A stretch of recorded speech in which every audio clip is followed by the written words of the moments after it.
Time to pull up a chair. We've got another great story for you today in the R Lounge.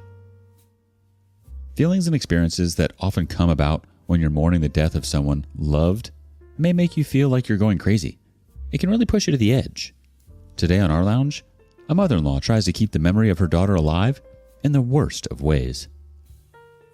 In-laws stole my wife's belongings after she died, sued me for son's custody, so I cut them all financial support. I'm 45 male, going through a difficult phase of my life with the sudden demise of my wife in a car accident. My son was severely injured during this accident. My wife was returning home after picking up my son from school. He survived the accident, but my wife succumbed to the injuries after fighting for a day. That was the worst day of my life. I can't explain how painful it was for me.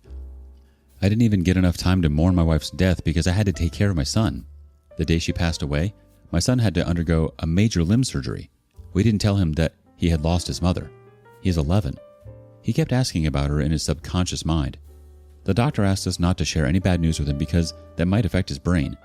He was not in full consciousness. I had to put up a brave face in front of him. The poor soul didn't even get a chance to bid farewell to his mother. It was very difficult for me to be with my son at the hospital when my wife's funeral was being conducted. I was merely a guest at her funeral because I had to attend my son.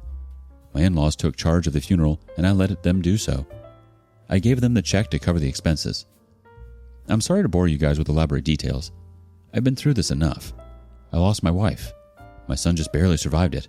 Instead of supporting me through this difficult time, my in-laws invaded my house and gave me a tough time. I need a place to vent out, so I'm here. Please bear with me. After my son's surgery, when I came back home, I found my in-laws, mother-in-law and sister-in-law, had taken away my wife's jewelry and some of the precious things she owned. I was shocked at that sight. How could they take away my wife's possessions from my house, and that too in my absence? I asked them why they did so. They said it was of their daughter, so they are entitled to have it. I pushed them to give me back that stuff. My wife is survived by a daughter, and it would pass to her. I have a son, 11, and a daughter, 9. My in-laws' reason was that I would remarry and give those precious stuff to my second wife. I told them I had no such intention, but they refused to accept it. My son was still at the hospital, so I delayed taking any action against them at that time. I waited for him to recover and be discharged. It took him a month to be discharged after multiple surgeries and physiotherapy. After that, I went to my lawyer to discuss the case. He asked me to search the house thoroughly and list down all the missing items. My wife's entire jewelry box was missing. It had her jewelry and the family heirlooms that she had inherited from her grandmother, but the most precious one was the trust fund documents which she had inherited from her uncle. My wife was a nurse, and she was very close to her uncle. When he got paralyzed, she took great care of him. When he was on his deathbed, he willed his trust fund to my wife. The same was true for her grandmother. My wife regularly visited her, did medical checks for her grandmother, and nursed her during their final days of life. So, her grandmother gave her the family heirloom jewelry. I gave the details to my lawyer, and he sent a legal notice of demand to my in-laws. They refused to give back my wife's stuff to me. It amazed me to see how they changed their colors. I was always on good terms with my in-laws. My wife was particularly close to her mother, and I also respected and treated her the same way. My sister-in-law was also very loving towards my wife. My wife was the youngest of the siblings. I don't know how they had suddenly changed after her death. In response to my lawyer's demand notice, my in-laws challenged the demand on the grounds that the family heirlooms owned by my wife should stay with them and not with me. The case is still on, and we are yet to get hearing dates. My lawyer has assured me that he will get me back my wife's belongings. I really loved my wife. It hurts me so much to see her own family inflicting pain on us. I really want her belongings to come back to us so that my children can inherit them.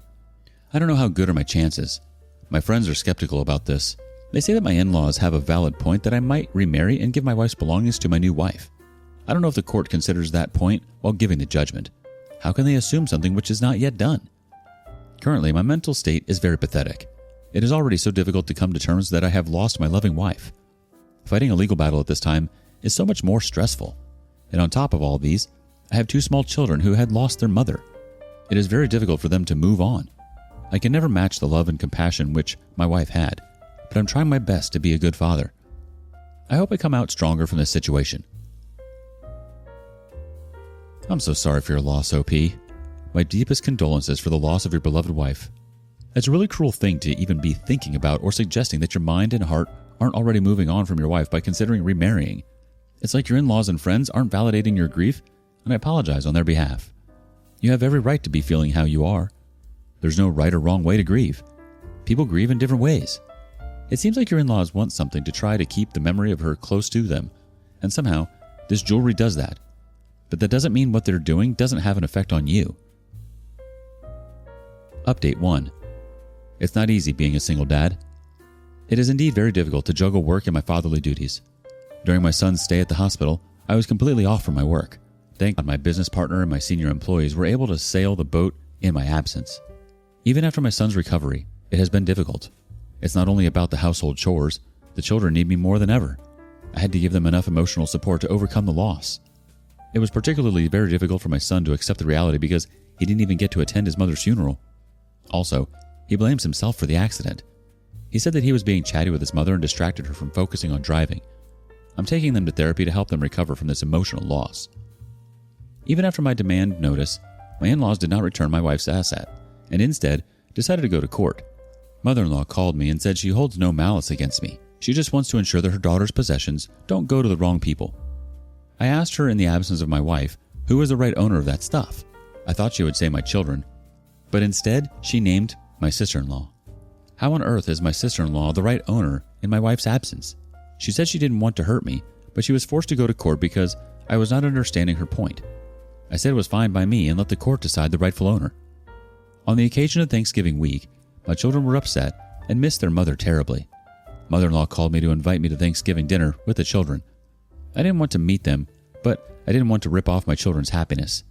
They were close to their granny and their uncle, my brother-in-law. They were really happy with the invitation. I told mother-in-law that I had office commitments to take care of, so I would drop off the children at her place in the morning and pick them up the next day. But she insisted I join them for the dinner, even if it was for a couple of hours. I said, okay, I'll see. I dropped the children at her house in the morning and came to the office to wrap up my pending work. I had no plans for joining them for dinner, but when my children called and insisted, I decided to show up for a few hours just for my children's sake. I had not informed my children about the ongoing legal battle between us. They are too small to understand this. They are just 11 and 9. I don't want to manipulate them and make them hate their granny, uncle, and aunts. The dinner was smooth. We spoke of general stuff, but nothing regarding the case because my children were present. After the dinner, my brother-in-law took them out to an ice cream parlor. I was about to leave, but my mother-in-law insisted that she wanted to talk to me about something. I said if it was about the case, then I was not in the mood to discuss that. Let the court decide the matter. She held my hands and said she had always treated me like her own son and was like, I trust you, but you never know whom you might end up dating or marrying. If she took away my daughter's belongings, it would be gone from the family. I'm just protecting her reminiscence. I said I have always reciprocated the same love and respect to her, and she should also trust me that I won't let her daughter's memories be taken away from the family. It was a deadlock conversation. I said we'll discuss this later. She insisted on not having any malice for them. I said I didn't have any and left. The next day I went to pick up my children. I didn't go inside. I didn't want to have that conversation again. I trust my lawyer and the judiciary to safeguard my children's interests. We'll update after all these are over. It's hard enough going through a loss, never mind trying to go to court afterwards. I'm sorry you have to deal with all this, OP, while trying to still take care of your son and your daughter. It's also a bit delusional of them to think that a legal battle wouldn't result in some tension between you all and to expect that you would be at Thanksgiving dinner. But again, grief is funny that way. They clearly are a bit wrapped up in their own little bubble. Update 2. This situation has become very ugly with my in-laws. It was an ugly court battle and I had almost given up on winning until I got something from my wife's bank locker. So, almost 3 months after my wife's demise, I got an intimation from her bank that the locker fee was due. It used to get auto-debited from her savings account, but after her death, I closed those accounts. I didn't even know about the locker. I visited the bank and got the access to it. The locker had my wife's will. It was not a formal document, but she had handwritten it and placed it safely inside the locker. Initially, I thought that it was a letter, but in the locker log, the document was named will paper. There was some other official documents, but nothing of that significance. I showed the will to my lawyer and he was delighted. He said that this paper has made our case very strong. My wife had mentioned that document to be her will in the bank locker. She had mentioned very clearly that all the jewelry she owned would go to our daughter, except the sapphire ring, which would be of my son's wife, and the trust fund would be inherited to my son. There was no confusion at all. I didn't tell anyone about the locker thing, especially my in-laws. On the date of the court hearing, when my attorney presented my wife's will, my in-laws were red-faced. They alleged it to be a fake document, but we had enough evidence of the bank locker to prove it to be legitimate. The court gave the verdict in our favor, and my in-laws were asked to return the items they had taken from my house. It wasn't this smooth. It took a few more hearings for the court to give this judgment. As per the court's ruling, the items were returned back to me. My mother-in-law was upset that I didn't tell her about the will. I said I was not supposed to reveal that. It was nothing personal. I just wanted to secure my children's future who rightly deserved my wife's belongings. She stopped talking to me. I was expecting her to call us on Christmas Eve or New Year's, but she didn't. My children wanted to meet their granny and were upset that she didn't invite us. Actually, I lost my parents at an early age, so my children have my mother-in-law as the only granny. They love her, and I don't want to separate them from her. I told them that she might be busy. I took them out for a picnic, and the three of us enjoyed the festivities. I don't know what my mother-in-law is up to. I think she also needs some time to get over the loss of her daughter. I hope things get better in the long run. It's unfortunate that she can't see past what she's feeling in order to have that relationship with her kids. But I think you're right. I think she'll come around in time. Hopefully.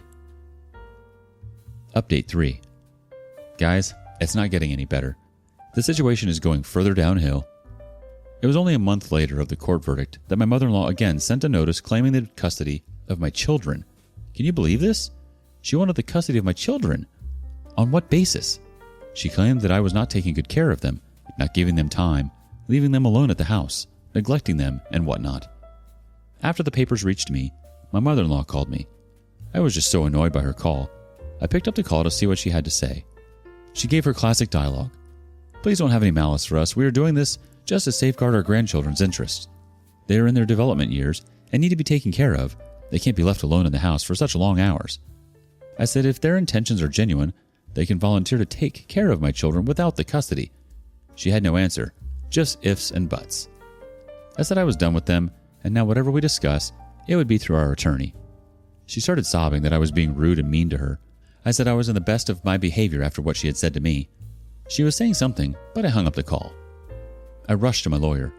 He said it was all because of the trust fund money and their heirloom. They had no good intentions behind this.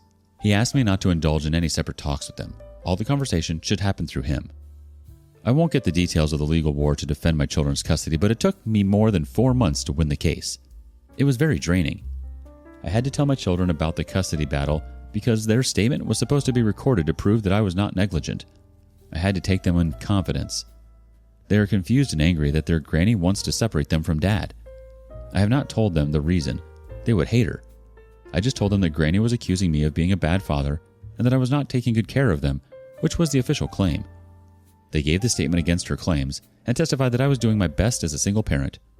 Yes, something significant also happened during this time. I think I forgot to mention that I was paying the household bills for my mother-in-law after my father-in-law passed away 4 years back.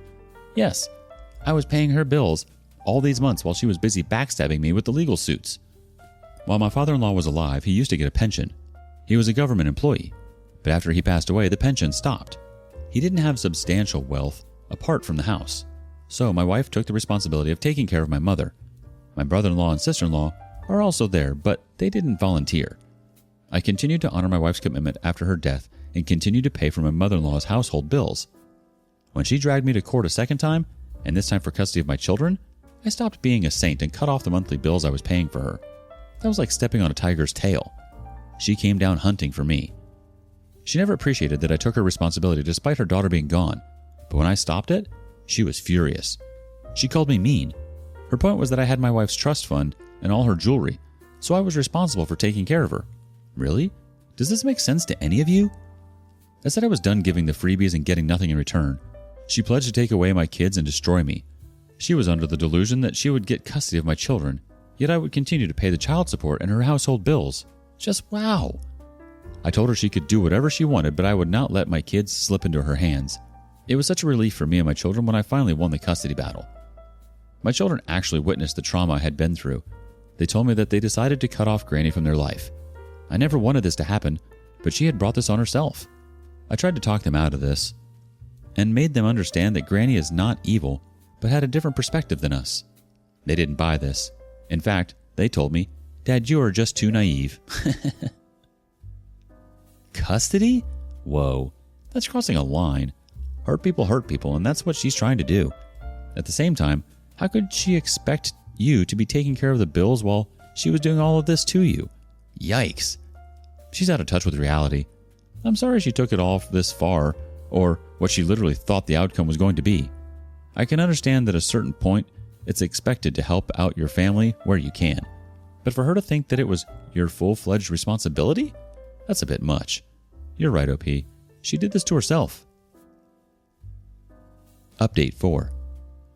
Life has been very busy these days, especially work-wise. I was not able to concentrate on my work after the tragedy hit my life. My business partner had been handling this all alone. Now, when everything is settled, I'm trying to compensate for my absence. My children have become more responsible. They're able to take care of themselves so well. I feel so proud of them. On some days when I go home late, they make dinner for me. I couldn't be happier and grateful to them. My wife had really raised them so right. I had almost forgotten about this thread all the while until someone, responsible for the initiation of this thread, showed up at my door a few days back. Yes, mother-in-law showed up out of the blue. I greeted her and called her inside. My kids were in their room. I went upstairs to call them and also asked them to be polite to their granny. She started sobbing while hugging them. She said she was sorry for everything. I didn't tell her anything in front of the children. When they went back to their room, mother-in-law said sorry to me. I told her that she had really hurt me. She turned against me when I needed her the most. I confronted her that I had always respected her, even after knowing her true intentions behind the 2 legal suits. She wanted my wife's wealth. The court case was not out of concern, but out of greed. She kind of acknowledged it. She held my hand and cried out loud. She said she was too distraught losing her daughter, and in that situation, she did whatever her elder daughter asked her to do. So it was my sister-in-law who had been instigating mother-in-law to sue me and get my wife's possessions. I asked her why was she telling me all this now. She said now she understood everything and everyone. After I stopped paying her bills, my sister-in-law and brother-in-law assured her that they would take care of her and provoked her to fight the court case with me. But when she lost, they turned their backs and abandoned her. When she asked them to help her, they mocked her and asked her to plead with me. The thing is, they were jealous of my wife because she got her uncle's trust fund and her grandmother's family heirloom jewelry. My wife got them because she deserved it. She was a kind woman. She nursed her uncle. She nursed her ailing grandmother, and that's when she got to own their possessions. The strange part was, they never showed their displeasure in front of my wife. They were all very loving and caring on her faces. I was shocked when mother-in-law revealed the truth to me. She said that she had also failed to see through their motive. Their actual motive was to get the trust fund and the jewelry from me, and then later divide it amongst them. She kept saying sorry. I told her that I had forgiven her and that we should move on from the bitter past. She asked for financial help. I told her that I could only help her, but not take the entire responsibility of hers as I used to take. She was upset. I clarified that I had 2 children to raise, their college and in their future. I had to secure my retirement as well. I had no one to support me in case something went wrong with my business. I was never worried about money when my wife was around. Even though her salary was insignificant compared to my earnings, yet she was my backbone. Now I have none. She said she understands. She pleaded with me not to separate my children from her. I said I would never do that, but the children have witnessed the custody case firsthand, and they didn't feel good that their granny wanted to separate them from their father. But I assured her that my children are mature, and they would eventually forgive her and love her the way that they used to. They just need some more time and lots of love. She agreed. I asked her to stay back for the dinner. We had dinner together with the children, and it was good to have her back in my life. I spoke to my lawyer about it. He asked me to be careful about the money matter. He warned that it could be a cooked-up story to extort money from me, as she was unable to get a penny from the 2 court cases. She might be using emotions to get it. I'm cautious with her now, not emptying my pockets without thinking. My primary concern is now raising my children and securing their future. I want them to excel in their career. My wife wanted them to be well-educated and secure a professional degree. I'm looking forward to supporting them in every way I can. My friends encouraged me to start seeing women, but I don't think I'm ready yet. I don't want to get into it just for the sake of having someone in my life. Like I said, my primary focus at this point is my children's future and my work. Thanks for all the love and support. Love you guys. Well, I'm glad she came around and apologized to you and the children, OP. Grief can be unpredictable, and in this case it certainly was. It's unfortunate that her feelings and her hurt affected everyone's lives this way. Instead of bringing everyone together, it really tore things apart. Now she has to literally rebuild a life without her daughter in it, just as you have been trying to do in the midst of all this drama. We wish you and your family all the best, OP. Let yourself feel whatever you feel without embarrassment or judgment. It's okay to be angry. to yell at the heavens, to cry or not to cry. It's also okay to laugh, to find moments of joy, and to let go when you're ready. What are your thoughts on OP's mother-in-law? Have you gone through something similar? Share your experience with us in the comments below. And thank you for following along today. Before you go, be sure to like and subscribe and hit that notification bell. If you have something you want to share regarding today's content, we want to hear it. Until next time, in the R Lounge.